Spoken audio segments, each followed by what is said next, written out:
La novia sustituta de Bárbara Cartland, capítulo 4. Xenia despertó inquieta, y cuando abrió los ojos comprendió al instante que tenía varias razones para estar preocupada. La más importante era la de saber que tal vez tendría que casarse con el rey antes que Joanna volviera. Aquella posibilidad la alarmaba. Después se dijo con sensatez que Joanna vería el anuncio de la próxima boda del rey en los diarios ingleses y que eso la haría volver a toda prisa a Lutenia. Xenia estaba segura de que todos los diarios de Europa publicarían la noticia de que la boda del rey tendría lugar el martes siguiente. Los editoriales especularían sobre la necesidad de tanta premura y, sin duda alguna, comprenderían el verdadero motivo. Aquel matrimonio era un paliativo para el pueblo. Por otra parte, la idea de convertirse en la esposa legal del rey, mientras él se imaginaba que se estaba desposando con su prima, era demasiado fantástica para ser tomada en serio. Pero no había nada que Xenia pudiera hacer por el momento, excepto someterse a los planes del primer ministro, por lo que apartó su mente de ese problema para concentrarse en las dificultades a las que se enfrentaba el rey. La noche anterior, su primer banquete oficial, le pareció tan emocionante y magnífico que pensó que debía hacer algo, aunque fuera insignificante, para evitar que la insatisfacción del pueblo de Lutenia lo arruinara todo. Le había fascinado hablar con los estadistas y nobles invitados al palacio y conocer a los familiares del rey. Los más agradables de todos era la duquesa viuda, Isabel de Mildenburg, tía lejana del rey de Eslovia. La duquesa se había mostrado horrorizada de que el matrimonio fuera a celebrarse mientras el archiduque y la archiduquesa se encontraban en Rusia. «Estoy segura de que a tu madre le va a alterar mucho la noticia, querida mía», le dijo a Xenia. «Eso me temo, señora», contestó Xenia, «pero el primer ministro insiste en que es la única forma de detener la amenaza de una revolución». La mirada que la duquesa le dirigió expresaba la sorpresa que le causaba que Xenia se atreviera a decir la verdad con tanta franqueza. Entonces dijo: «Estoy preocupada por István. Debes ayudarlo, querida, como solo una esposa puede ayudar a un hombre en tiempos difíciles como estos». «Haré todo lo que esté de mi parte», había prometido Xenia, y la duquesa le sonrió con un gesto de aprobación. La mesa, decorada con accesorios de oro y flores exóticas, era más hermosa de lo que Xenia podía siquiera imaginar. Estaba iluminada por enormes candelabros de oro. Xenia sabía muy bien que el vestido que llevaba parecía complementar la escena, y pensó, aunque no podía estar segura de ello, que los ojos del rey se dirigían hacia ella llenos de admiración.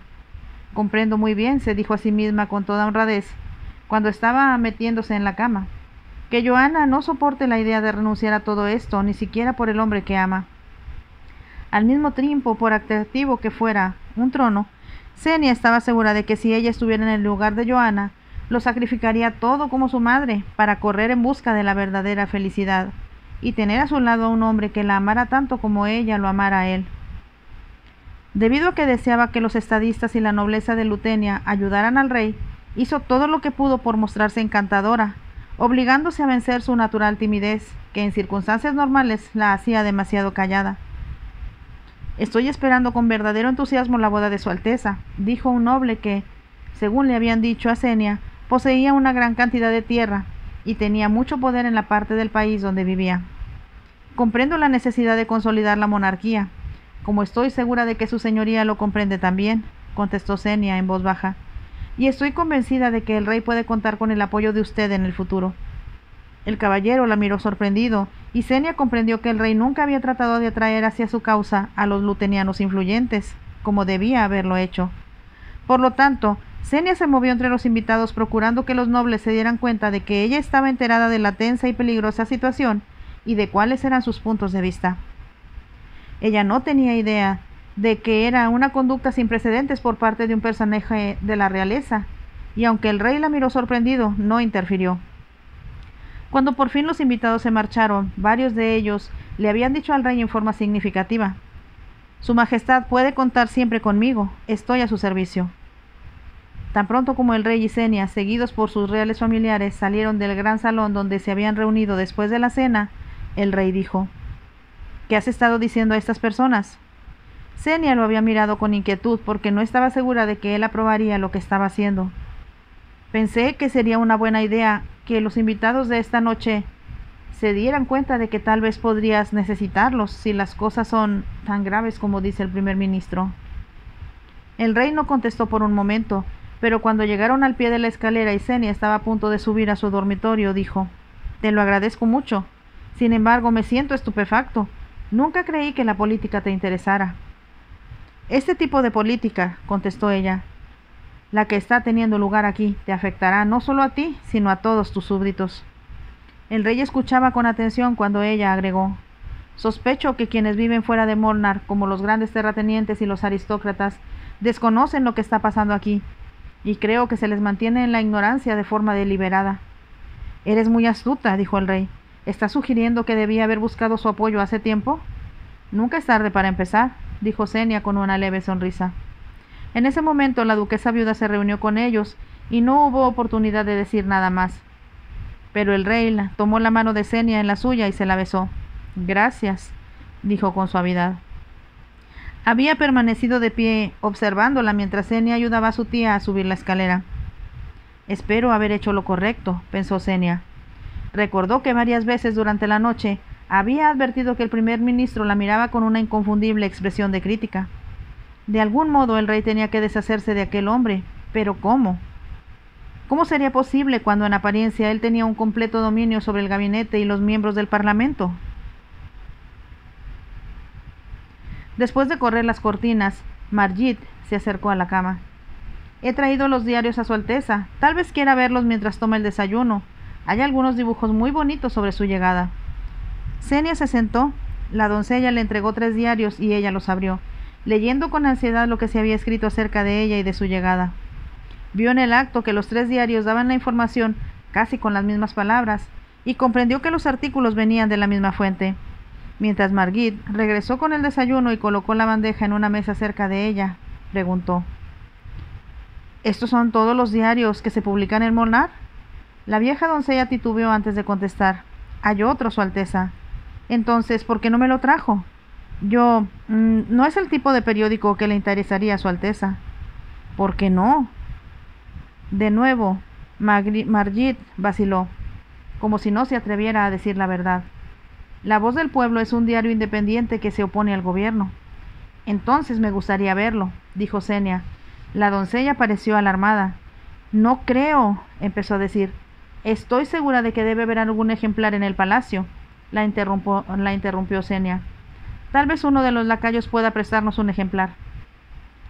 Pensó que Margit iba a negarse, pero la doncella, sin decir nada, salió de la habitación. Xenia desayunó, y en el momento que terminaba, Margit regresó. Traía escondido el diario bajo su delantal, y cuando llegó junto a la cama lo sacó. «Me buscaría problemas, Alteza, si se supiera que le he traído esto». «Le prometo que no se lo diré a nadie», contestó Xenia con una sonrisa. Abrió el diario y al instante comprendió por qué Margit se había mostrado tan indecisa antes de dárselo. Aquí la historia era muy diferente a la que había leído en los otros periódicos. El editorial, en lugar de aclamar su llegada y la noticia de que el matrimonio se iba a realizar a la semana siguiente, denunciaba todo aquello en términos muy severos, diciendo: «Cuando los romanos tenían problemas con los pueblos conquistados, preparaban un circo para distraer la mente de la gente de las injusticias y privaciones que estaban sufriendo. La boda de nuestro rey con la princesa Joana de Prusen no es más que un circo luteniano, por el cual el pueblo tendrá que pagar, lo mismo si lo advierte o lo aburre». Xenia examinó las otras páginas del diario y encontró muchos reportes de opresión e injusticia. Al margen del tono hostil y agresivo con que tales historias eran relatadas, estaba segura de que había algo de verdad tras cada una de ellas. Leyó el diario desde la primera hasta la última página. Luego se lo devolvió a Margit y se dispuso a tomar su baño. Mientras se bañaba no dejaba de pensar en todo lo que había leído. Le abrumó un sentimiento de impotencia. Comprendía que era muy poco lo que ella podía hacer al respecto. Cuando se estaba vistiendo, dijo a Margit: «Lutenia parece ser un país próspero. ¿Hay mucha pobreza en Molnar?». «La hay ahora, Su Alteza», contestó Margit, «porque la gente no recibe ayuda cuando está en desgracia, y los impuestos son muy elevados. Aun quienes son ricos ya no pueden ser tan generosos como solían serlo». «¿Por qué son los impuestos tan altos?», preguntó Xenia. Tenía ciertas ideas al respecto por lo que había leído en el diario de la oposición, pero quería conocer el punto de vista de Margit. La doncella no contestó por el momento. Entonces Xenia suplicó: «Dígame la verdad, Margit. Como bien sabe, yo soy extranjera aquí, pero quiero ayudar al rey. y quiero restaurar su popularidad. Solo si comprendo lo que ha sucedido, puedo hacer algo para corregir los errores que se han cometido. Vio la expresión de sorpresa que se reflejaba en los ojos de la doncella antes de decir: todos amábamos a su majestad cuando era niño, como amábamos a su madre por su bondad y comprensión. Yo quiero que lo amen otra vez ahora, dijo Xenia. El diario que acabo de leer habla de gran pobreza, pero a nadie parece importarle. Lo que me pregunto es, ¿a dónde se va el dinero? Margit miró por encima de su hombro, casi como si temiera que alguien la estuviera oyendo. Dicen, Su Alteza, dijo con cierta cautela, que lo gastan en edificios, un nuevo ayuntamiento, grandes mansiones para el primer ministro y los otros miembros del gobierno, estatuas, parques y fuentes en la parte elegante de la ciudad. La gente considera que todo es superfluo, cuando hay pocas escuelas y los niños que asisten a ellas están hambrientos. Xenia apretó los labios. Eso era algo que había leído en el diario, pero sonaba aún más terrible al escucharlo. Estoy de acuerdo con usted, Margit, dijo. Está muy mal, muy mal. No hubo tiempo para decir más. Tenía que darse prisa, debía bajar, porque iba a asistir a una recepción que se estaba ofreciendo en el Parlamento. El conde Gaspar le había dicho que hoy habría solo un pequeño escuadrón de caballería como escolta para la carroza real. El rey la estaba esperando en el vestíbulo con una sonrisa en los labios, y ella empezó a bajar la escalera en su dirección. Se había puesto un vestido en un tono muy suave de amarillo, con un sombrerito adornado con pequeñas plumas de avestruz del mismo tono. Margit le había hecho un elaborado peinado, y Xenia sabía que el color de su vestido y el collar de topacios que rodeaba su cuello hacían resaltar su cabello rojizo. Como el día era caluroso y soleado, Margit le había entregado una sombrilla pequeña que hacía juego con el vestido. Cuando ella y el rey, caminando uno al lado del otro, salieron del palacio y se dispusieron a bajar la escalinata, Xenia abrió la sombrilla y la sostuvo por encima de la cabeza. Había una multitud afuera del palacio, y las mujeres y los niños saludaron y gritaron al verlos aparecer. Pero también un número considerable de hombres de aspecto siniestro los miraba con la misma expresión sombría que ella había notado el día anterior. Los miembros de la caballería con sus cascos emplumados se veían muy impresionantes, y Xenia tuvo la convicción de que la multitud los vitoreaba a ellos más que a ella y al rey. Esta vez no iban solos en el carruaje. Madame Gyula, como dama de honor de ella, y el conde Gaspar, como ayudante personal del rey, se sentaban frente a ellos. Los árboles cubiertos de flores, el sol que brillaba sobre las montañas y las faldas multicolores de las mujeres que veían por la calle, hicieron sentir a Xenia una vez más que estaba viviendo en un cuento de hadas. Cuando pasen todas las formalidades, dijo Xenia al rey, espero tener la oportunidad de conocer la ciudad y sus alrededores. Dudo mucho que haya tiempo antes que nos casemos, respondió el rey. Tiene que haberlo, exclamó Xenia sin pensar.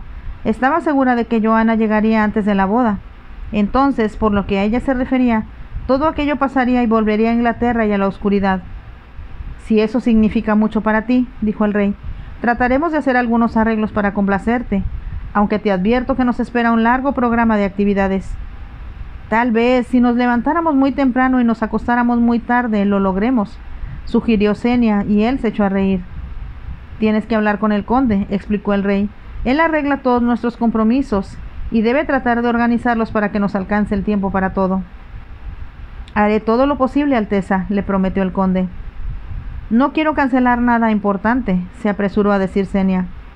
Depende de lo que tú llames importante, contestó el rey con sarcasmo. Xenia no contestó, y después de un momento el rey dijo, hoy vamos a recibir un regalo de bodas del Parlamento, y Galoli ha decidido ya lo que vamos a hacer con él. ¿Puede hacer eso?, preguntó Xenia. ¿Quién puede detenerlo? ¿De qué se trata esta vez, Horvath? ¿Ha oído algo al respecto? Nada oficial, señor, contestó el conde, pero será sin duda alguna algo que el primer ministro considera que dará más importancia a la ciudad. Para solo un sector en particular de ella, dijo Xenia. Estaba pensando en lo que Margit le había dicho y en lo que leyó en el diario Independiente. Tanto el rey como el conde la miraron sorprendidos. ¿Qué quieres decir con eso?, preguntó el rey. Xenia iba a contestar cuando entraron en la plaza del Parlamento y hubo un fuerte estallido de vítores y aplausos. Como ella lo creyó adecuado, se volvió a saludar con la mano y a sonreír a la gente que llenaba las calles. Había una considerable multitud y pensó que el primer ministro había hecho arreglos, sin duda alguna, para que el mayor número posible de personas los viera llegar. Nuestra llegada a la casa del Parlamento es, por supuesto, parte del circo, pensó. La multitud era más compacta a medida que avanzaban por la plaza, y aunque algunos de los espectadores no parecían muy entusiastas, había suficientes vítores como para que Xenia se aferrara a la esperanza de que fueran sinceros. El carruaje se detuvo frente a la puerta central de un impresionante edificio. El rey y Xenia debían recorrer un pequeño trecho de la calle pavimentada antes de llegar a la escalinata que conducía a la entrada. Los soldados trataban de contener a la multitud y había también numerosos policías vestidos con un uniforme que a Xenia le pareció atractivo, aunque demasiado ostentoso. Deliberadamente caminó con lentitud, pensando que era importante que la gente tuviera tiempo de ver a su rey.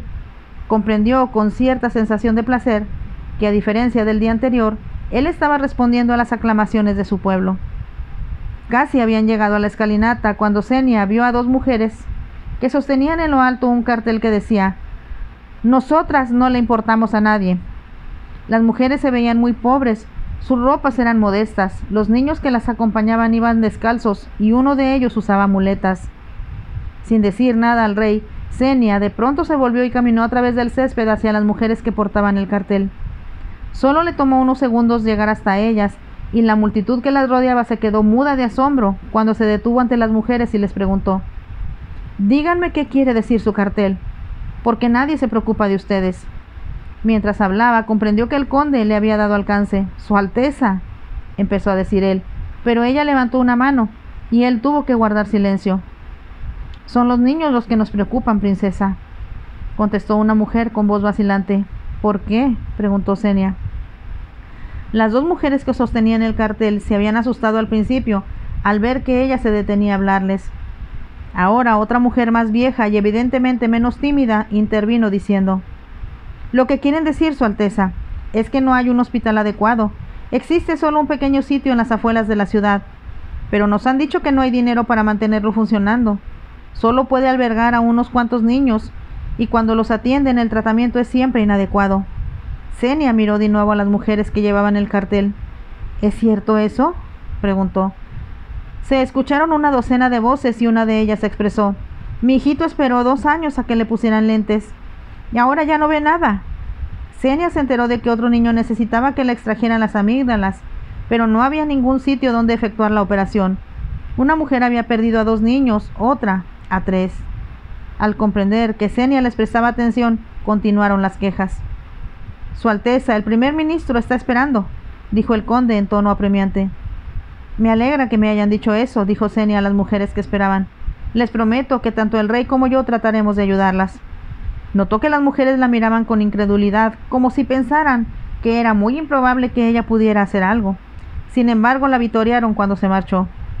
Xenia, acompañada del conde, regresó al lado del rey, quien esperaba al pie de la escalera.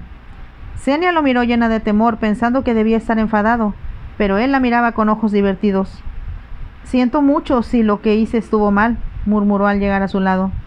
«No es que haya estado mal, pero fue una conducta sin precedentes», dijo él. «Estoy ansioso de ver lo que Kaloli va a decir sobre ello». No hubo tiempo de decir más, porque había subido ya la escalinata hacia donde los esperaba el primer ministro en el umbral. Xenia estaba segura de que había visto lo sucedido y advirtió su mirada hostil. Luego, ella y el rey fueron conducidos hacia un enorme vestíbulo. El conde le había dicho a Xenia durante la cena que eso era todo lo que quedaba del viejo parlamento que había sido construido en el siglo XVI. Es muy hermoso, con su techo de arcos, pero junto a él se levantaba un enorme edificio moderno, construido en años recientes, y que debía haber costado una cantidad exorbitante de dinero. Todos los miembros del parlamento estaban sentados frente a la plataforma hacia la que se dirigieron ella y el rey.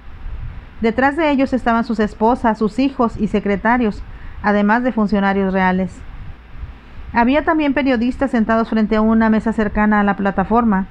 Xenia se preguntó si habrían recibido ya instrucciones sobre lo que debían decir y si tendrían ya escrito el artículo que aparecería con sus correspondientes periódicos al día siguiente. Aunque el Lord Canciller y los demás dignatarios de la corte se veían muy impresionantes con sus suntuosos ropajes, Xenia pudo darse cuenta de que el primer ministro destacaba sobre todos. Cuando el hombre se puso de pie y empezó a pronunciar su discurso de bienvenida, hizo notar con toda claridad que había sido él quien había arreglado el matrimonio que estaba a punto de realizarse y quien había decidido que se ofreciera un regalo a la real pareja. El primer ministro estaba tan seguro de su poder que todos aceptaban sin parpadear sus palabras. Entonces llegó el momento de referirse al regalo. Decidimos, Su Majestad y Su Alteza, que como había tan poco tiempo para elegir un presente adecuado, dijo, sería mejor ofrecerles el dinero que el Parlamento está dispuesto a gastar en tan feliz ocasión. Se detuvo e hizo una señal para que se acercara el vocero del Parlamento, quien avanzó llevando un lujoso antiguo cofre lleno en las manos. Se detuvo frente a la pareja, mientras el primer ministro continuaba diciendo, el dinero que hay dentro del cofre lo ofrecemos como símbolo de nuestro respeto y homenaje.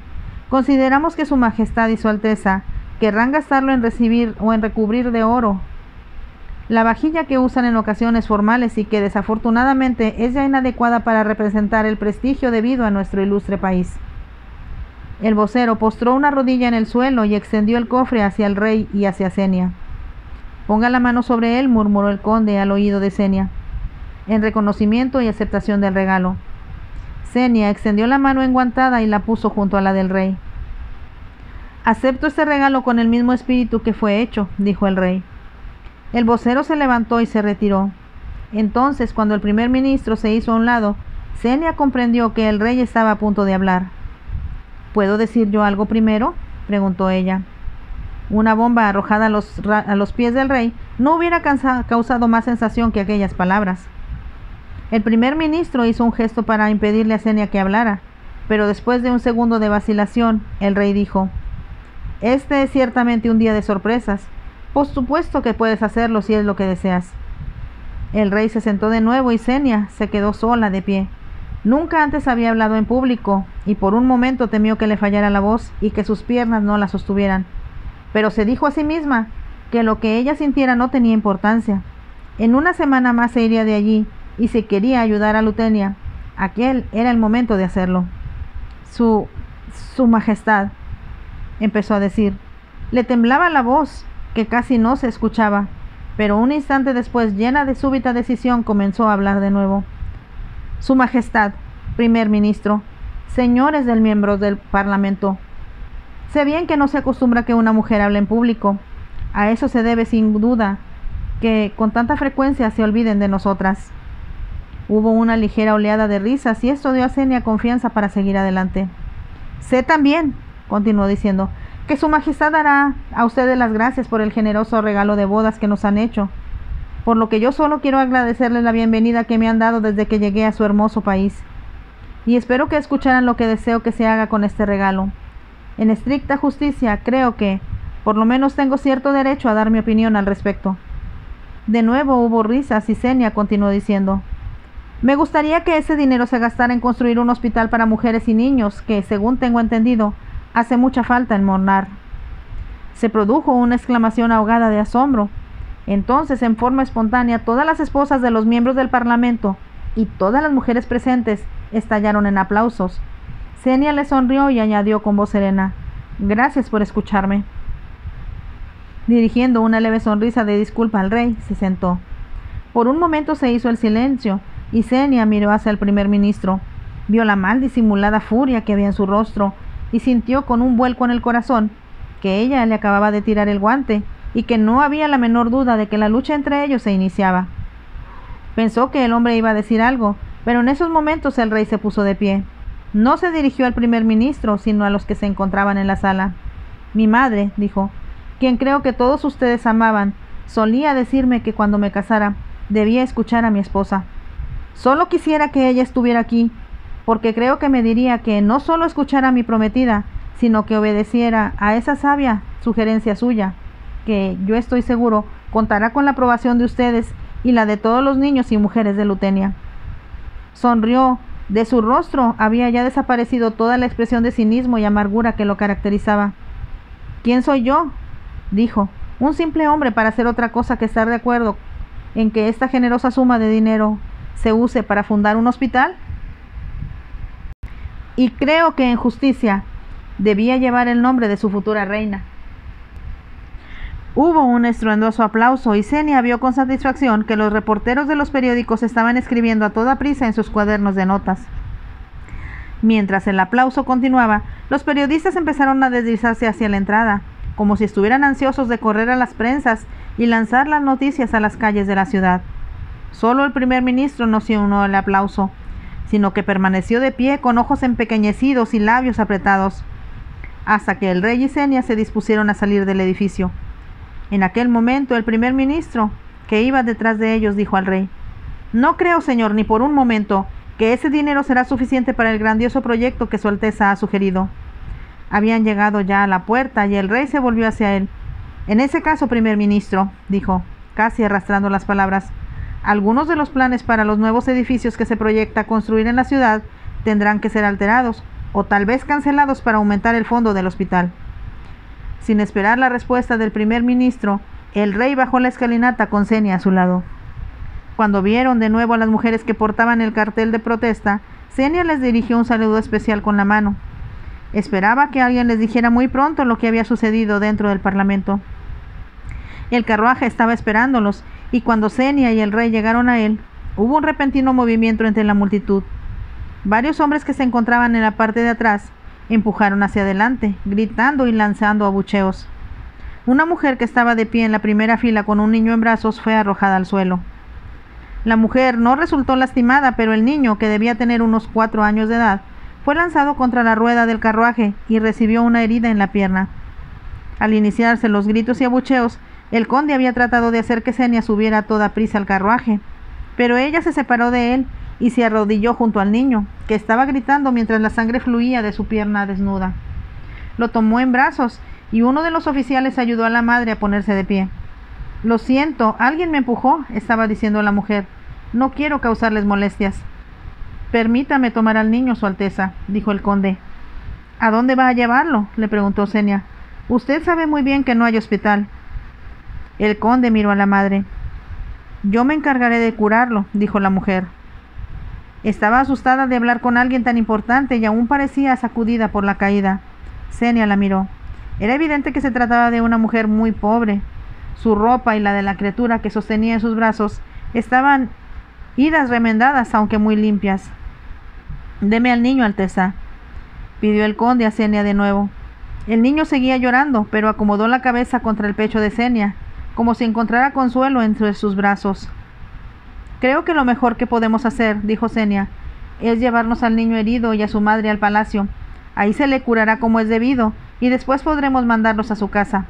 Miró al rey temerosa de que él rechazara la proposición. «Por supuesto», respondió él. «Estoy seguro de que podemos acomodar a unos cuantos pasajeros más en la carroza». El conde miró al rey como si pensara que se había vuelto loco. «Sí, señor», logró decir después de un solo momento. Xenia y el rey subieron al carruaje, ella todavía con el niño en brazos. La sangre que escurría de la pierna del niño le había manchado el vestido. El rey se quitó los guantes y sacó un pañuelo y lo ató a la herida. La madre, atontada y sin habla, a consecuencia de lo que estaba sucediendo, iba sentada frente a Xenia. Madame Gyula, que se apretaba contra el duque, hubiera querido protestar de lo que ella consideraba una indignidad, si no hubiera estado presente el rey. Se pusieron en marcha. Los gritos y los abucheos habían cesado en cuando sucedió el accidente, y ahora se escuchaban solo vítores cuando el carruaje partió por donde había llegado. La gente de la plaza miraba incrédula a Xenia, que sostenía al niño en brazos, y con mayor asombro aún a la harapienta mujer sentada frente a ella. Cuando llegaron al palacio, Xenia advirtió que la noticia de lo ocurrido en el Parlamento los había precedido. Ahora no había la menor duda de la sinceridad de los aplausos que le saludaron frente a las rejas de las puntas doradas. Como Xenia no podía saludar con la mano, sonrió e inclinó la cabeza. El rey, por su parte, saludaba a la multitud con entusiasmo. Cuando llegaron a la escalinata que conducía al palacio, Xenia entregó el niño a su madre y le dijo al conde: «Creo que deben llevarlos a las habitaciones del ama de llaves para que curen la pierna del niño. Después, deseo que se les proporcione una buena comida a ambos». «Me encargaré de cumplir sus deseos, Alteza», contestó el conde, quien permaneció en el carruaje cuando éste se dirigió hacia una de las entradas laterales. Al subir la escalinata con el rey, Xenia miró preocupada las manchas de sangre que habían quedado en su vestido amarillo. El rey debió estar pensando lo mismo porque dijo: te compraré otro. Y debíamos poner ese vestido en una vitrina con un letrero que dijera: primer desafío contra Kaloli. El primer ministro estaba muy enfadado, dijo Xenia. Pero no hay nada que pueda hacer, le aseguró el rey. La noticia se sabrá en todo Molnar esta tarde y mañana en toda Lutenia. Llegaron al vestíbulo. Xenia se disponía a subir la escalera para ir a cambiarse el vestido, cuando el rey la tomó del brazo y la condujo a un pequeño salón.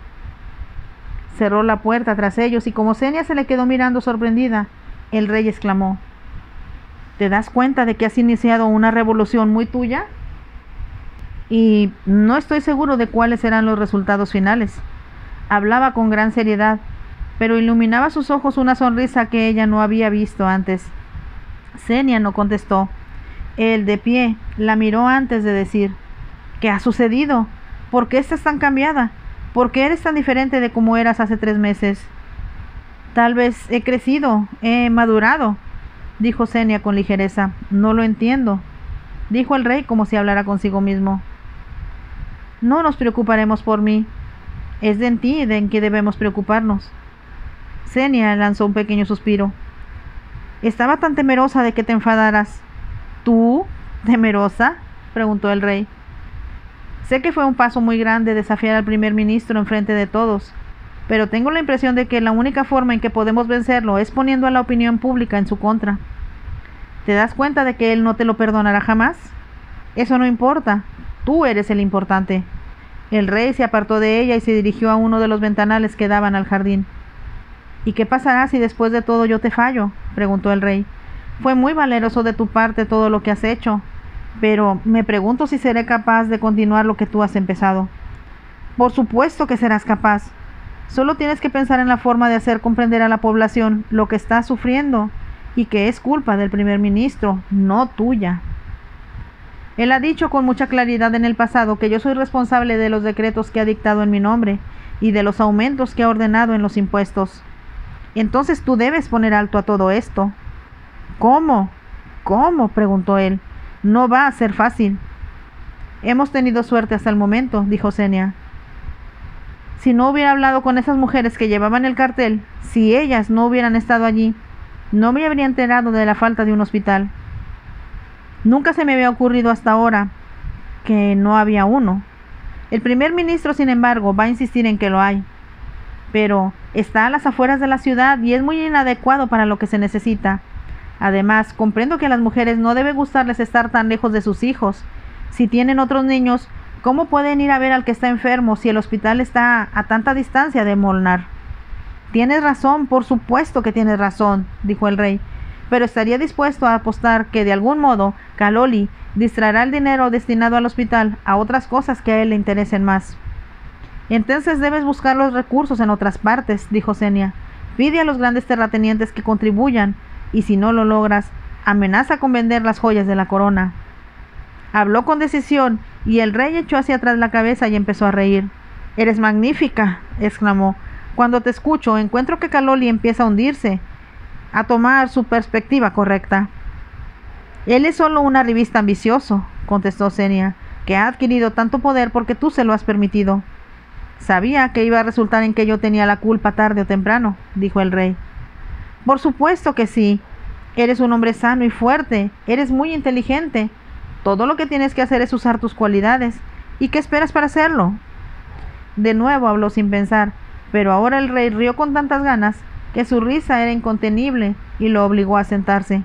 «Eres incorregible», exclamó. «¿Por qué no me di cuenta antes de tu verdadera personalidad? Contigo a mi lado muy pronto no solo seré gobernador de Lutenia, sino de media Europa». «¿Por qué no?», preguntó Xenia. «¿Te das cuenta de lo importante que eres en este momento particular de la historia?» «¿Importante?», preguntó el rey. «El señor Donington me dijo que la Gran Bretaña te apoyará en cualquier cosa que hagas». «¿Quién es el señor Donington?» «Un funcionario de la Oficina de Asuntos Extranjeros de Inglaterra que me escoltó hacia Viena». «¿Por qué te dijo eso?», ¿lo interrogaste? «Por supuesto. Quería saber por qué me habían hecho venir con tanta premura. Dijo que la Gran Bretaña se daba cuenta de la inquietud que había en Lutenia y que tú eras de vital importancia en el balance del poder». «¿Por qué diablos nadie me había dicho eso antes?», preguntó el rey con irritación.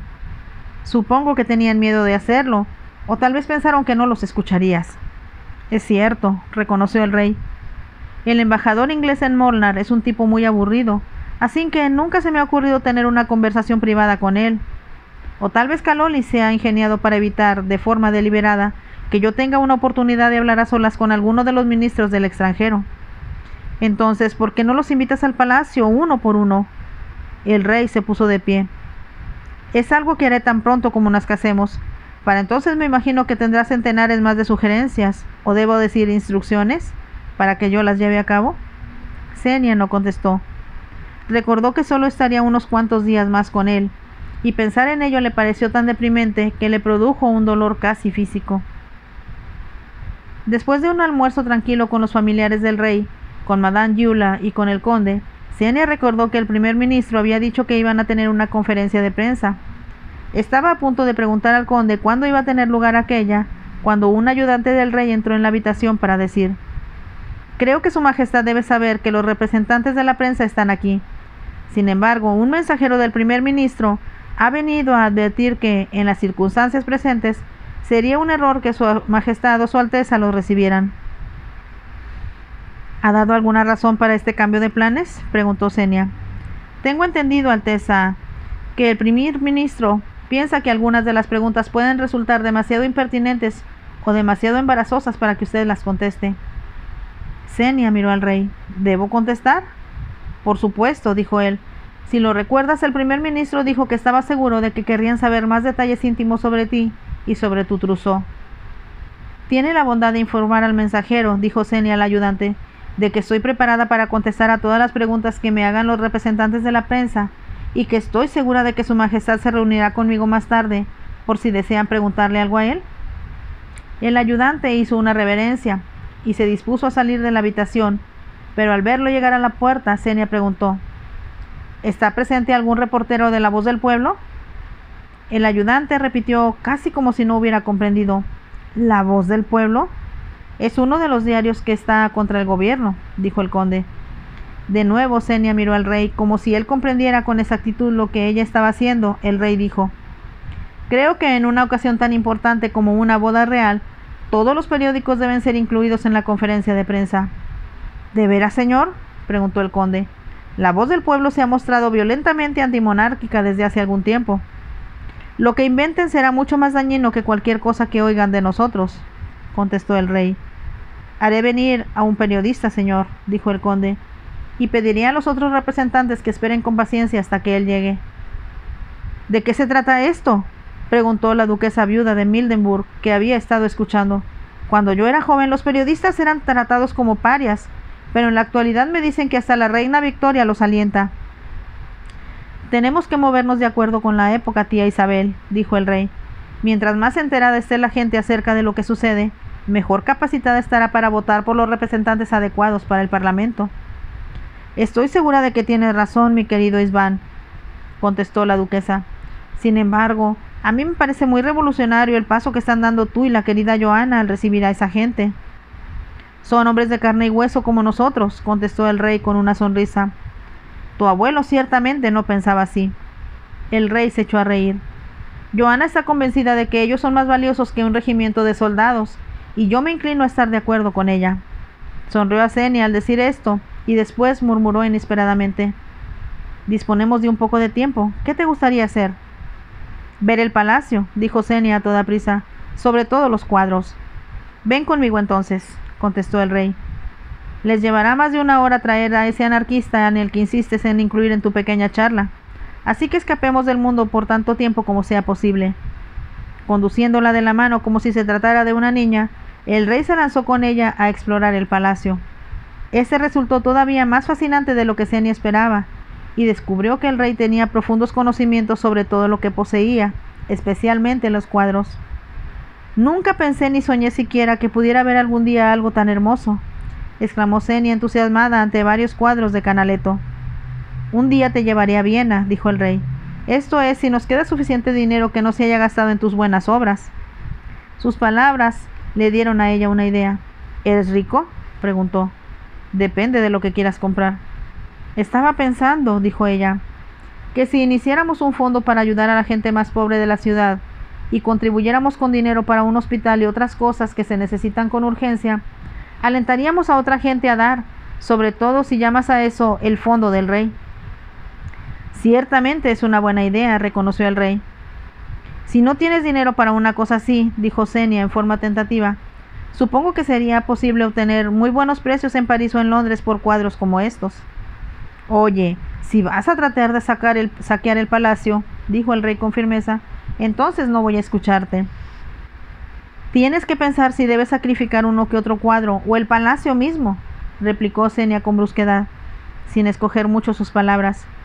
Se produjo un silencio que ella se apresuró a romper. Lo siento, no debía hablar así, pero es que hay tanto por hacer y tan poco tiempo para ello.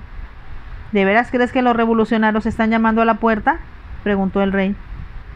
Ella no podía decirle que en lo que a ella se refería, el tiempo era de enorme importancia. Cada vez que respiraba significaba que estaba un segundo más cerca del momento en que, como Cenicienta, perdería todas sus galas y se vería de nuevo en un tren de regreso a Inglaterra. Si es tan urgente que nos casemos, logró decir después de un momento, entonces no estoy exagerando al decir que cualquier paso que quieras dar para evitar una revolución debe tomarse inmediatamente. Tienes razón, reconoció el rey, pero me cuesta trabajo creer que puedan arrebatarme el trono de una forma tan repentina.